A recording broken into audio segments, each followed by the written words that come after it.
ताजमहल से पहले एक और मकबरा बनवाया गया था, जो ना किसी राजा ने बनवाया ना किसी बादशाह ने। उसे बनवाया एक बेगम ने अपने मर चुके शोहर की याद में।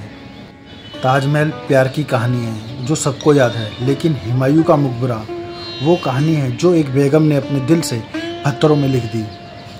तो आइए जानते हैं इस कहानी को। हेलो दोस्तों, सुबह के बज रहे 6। आज मैं जा रहा हूँ हुमायूं का मकबरा देखने। मकबरा देखने से पहले वहाँ का कुछ खास इतिहास जानना ज़रूरी है, तो चलते चलते जानते हैं कुछ खास इतिहास। बाबर का नाम तो आपने ज़रूर सुना होगा।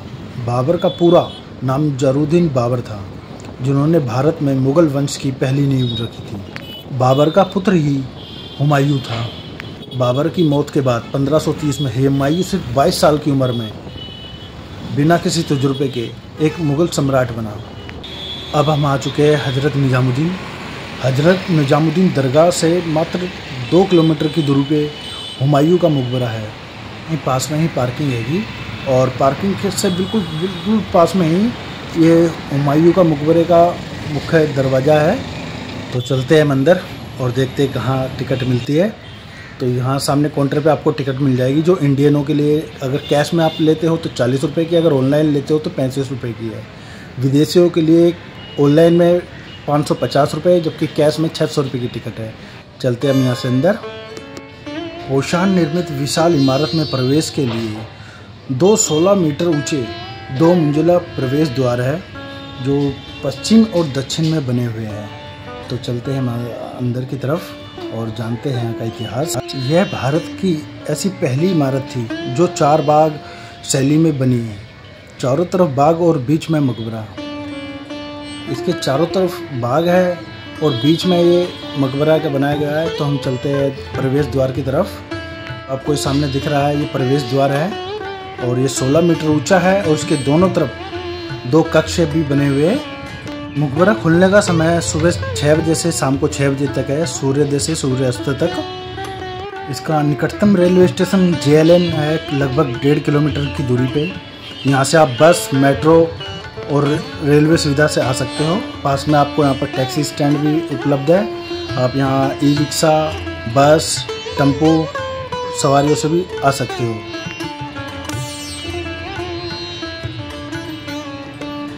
आप जो सामने देख रहे हो ये प्रवेश द्वार है, जिसकी ऊंचाई लगभग 16 मीटर की ऊंचाई है इसके 2 मंजिला ये कक्ष है, और इसके ऊपरी तले पे छोटे प्रांगण हैं ये।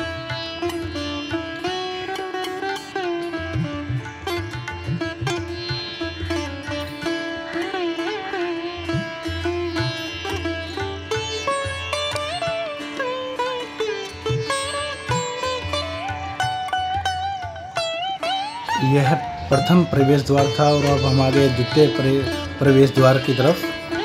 तो यह भी 16 मीटर ऊंचाई पे है, और इसके भी दूसरी मंजिल पे प्रांगण हैंगे, जो कक्ष है, छोटे कक्ष।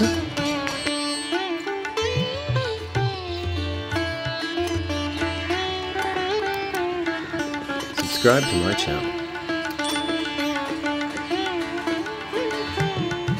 प्रवेश द्वार से अब हम चलते हैं मुख्य मकबरे की तरफ। मकबरे के चारों तरफ ये 4 बाग शैली में बना एक मकबरा है। तो इसके चारों तरफ ये 4 बाग शैली में बना हुआ एक बाग हैगा। और अब हम आपको दिखाते हैं सामने हुमायूं का मकबरा।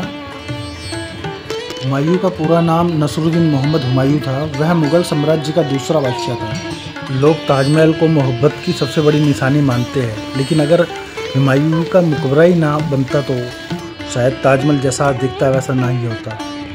ताजमहल बनाते समय हुमायूं के मकबरे की संरचना, प्लानिंग, फिलिंग सबको आधार बनाया गया था। इसके लिए मैं आपको एक ताजमहल और हुमायूं के मकबरे की तस्वीर दिखाता हूँ, अंतर आप खुद पहचानो। हुमायूं का मकबरा लगभग 1570 के आसपास बना था, और ताजमहल 1632 में। पर दोनों में कोई अंतर नहीं है, सिर्फ 4 खंभों को छोड़ के। ताजमहल में 4 खंभे अलग से लगाए गए हैं, उसके अलावा कोई अंतर नहीं है। हाँ, एक अंतर बिल्कुल साफ नज़र आता है कि हुमायूं का मकबरा जो है वो लाल पत्थर से बनाया गया था, जबकि ताजमहल सफ़ेद पत्थर से बनाया गया था। हुमायूं को राजगद्दी मिलने के बाद कई दुश्मनों का सामना करना पड़ा था, लेकिन इसमें जो सबसे बड़ा उनका विरोधी था वो था शेर शाह सूरी। जिनका जन्म का नाम फरीद खान था। वह भारत में जन्मा एक पठान था। 1540 की कन्नौज की लड़ाई में हुमायूं युद्ध हार गया था। उसको भारत छोड़ के यहाँ से भागना पड़ गया। भारत छोड़ के उसने लगभग 15 साल तक अफ़गानिस्तान, ईरान, सिंध आदि कई जगहों पर भटकते हुए अपना समय बिताया। कहते हैं 1555 ईस्वी में हुमायूं ने एक बार फिर दिल्ली पे कब्जा कर लिया। मुग़ल साम्राज्य को फिर से स्थापित किया। कब्जा करने के मात्र 6 महीने बाद ही वह दिल्ली के पुराने किले से सीढ़ियों से उतरते समय गिर के उसकी मौत हो गई थी। यही वो वजह थी जिसकी वजह से उसकी बेगम ने यह मकबरा बनवाया, क्योंकि मौत बहुत अचानक और दुखदायक थी। हुमायूं की पहली पत्नी बेगा बेगम थी। उनका दूसरा नाम हाजी बेगम के नाम से भी जाना जाता था। वह जलालुद्दीन मोहम्मद अकबर की सौतेली माँ थी। मुग़ल बादशाह हुमायूं की दूसरी पत्नी हमीदा बानो थी और जलालुद्दीन मोहम्मद अकबर की माँ थी वह। इस मकबरे में लगभग आज 150 के करीब कब्रें हैं और यह सभी कब्रें राज परिवार लोगों की है। इसमें भारी लोगों की यहाँ पर कब्रें नहीं बनाई गई थी। मकबरे के चारों तरफ 4 बागान शैली है और साथ में पानी की नालियाँ बनाई गई है, जैसे ताजमहल में भी आपने देखी होगी। और ये कुछ कुरानों की आयतों के आधार पे ये नालियाँ बनाई गई थी और ये बागान बनाया गया था। कुछ कुरान की आयतें हैं जो स्वर्ग को दर्शाती है। ये जानकारीपूर्ण वीडियो देखने के लिए चैनल को सब्सक्राइब करें और बेल आइकन का बटन दबाएं ताकि आप कोई भी अपडेट मिस ना करें।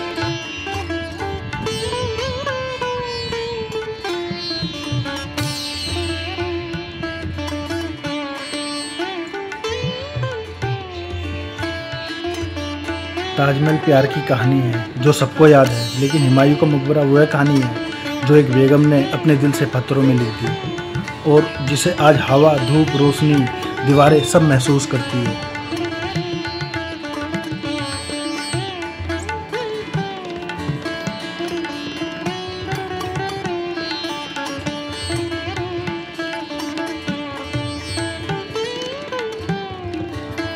आइए चलते हैं मकबरे की तरफ। मकबरे की दीवारों में बनी पत्थर की जालियों में झांकने की कोशिश करते हैं। अंदर का दृश्य किस तरह का है।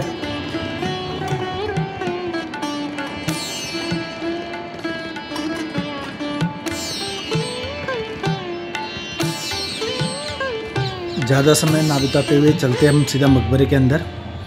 और यहाँ की जो कला है वो आज भी ज़िंदा है और वो कला मैं आपको दिखाने की कोशिश करता हूँ। यहाँ मकबरे के सभी छतों पे अलग अलग डिजाइन है। सभी कला बहुत सुंदर है, आज भी मौजूद है। आप भी ज़रूर देखिए कभी जाके। अब हम आ गए सीधा मकबरे के अंदर।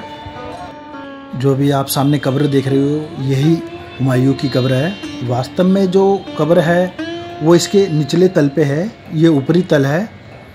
और इसी को देख के ताजमहल में जो कब्रें बनाई गई है वह भी ऊपरी तले पे बनाई गई है, जबकि वास्तव में जो कब्र है वो निचले तल पे है। इस मकबरे में की गई कला 500 साल बाद आज भी जीवित है। कला देखने लायक है। हर मकबरे में एक भिन्न कला है जो मैं आपको दिखाने की पूरी कोशिश करूंगा। तो ये है एक बार फिर दोबारा हुमायूं की कब्र।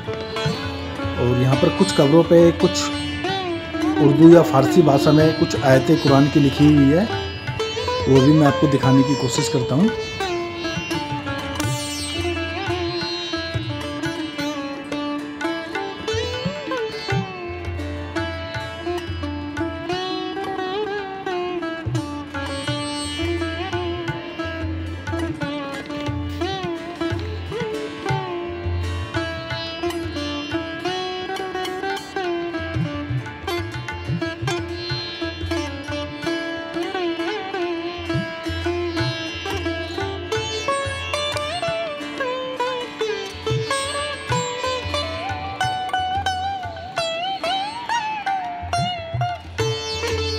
हुमायूं के मकबरे में एक छोटी मगर रहस्यमय कब्र भी है, वो भी मैं आपको दिखाता हूँ, जिसे नाई का मकबरा कहते हैं।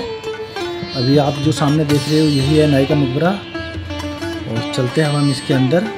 ये पूरे मकबरे में मतलब हुमायूं का जो मकबरा है, जो प्रांगण है, उसमें इकलौती ऐसी ये मकबरा है, ऐसी कब्र है जो राज्य परिवार की नहीं थी। कहते हैं यह हुमायूं का राजनाई था, एक ऐसा सेवक जो सिर्फ ना उनका नाई था बल्कि बेहद ही करीबी थे। इस मकबरे में एक नहीं 2 कब्रें हैं, शायद दूसरी कब्र नाई की पत्नी की होगी। इससे पता चलता है कि वह सेवक कितना मुगल दरबार में खास हिस्सा बना होगा। यह वह स्थान है जहाँ से पानी पूरे मकबरे में, हुमायूं का जितना भी बड़ा मकबरा, जितनी भी नालियाँ हैं, वह सारा पानी इन्हीं नालियों से जाता है। जैसे मैंने आपको पहले बताया कि ये स्वर्ग को देख के बनाया गया है। कुरान की कुछ आयतें जो है ऐसा दावा करती है कि स्वर्ग में कुछ ऐसा हिस्सा है, पर इस टॉपिक पे हम नहीं जाएंगे। अब हम चलते आगे।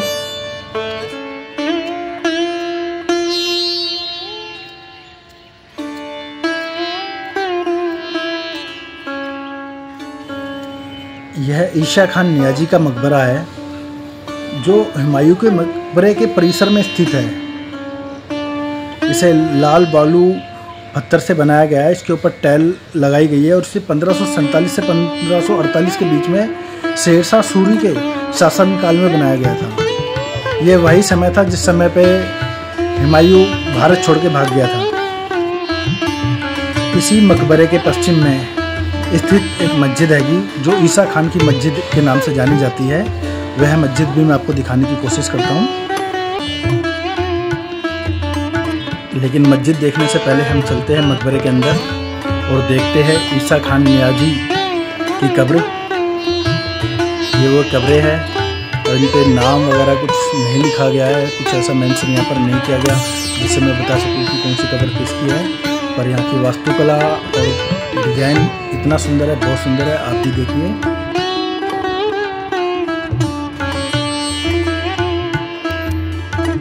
Subscribe to my channel.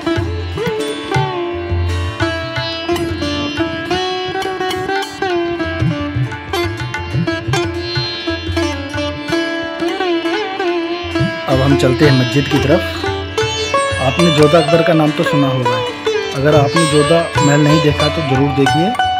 उस वीडियो का लिंक भी मैं डिस्क्रिप्शन में डाल दूंगा, आप वह वीडियो भी देख सकते हो। उससे आपको इतिहास के बारे में और जानकारी प्राप्त होगी।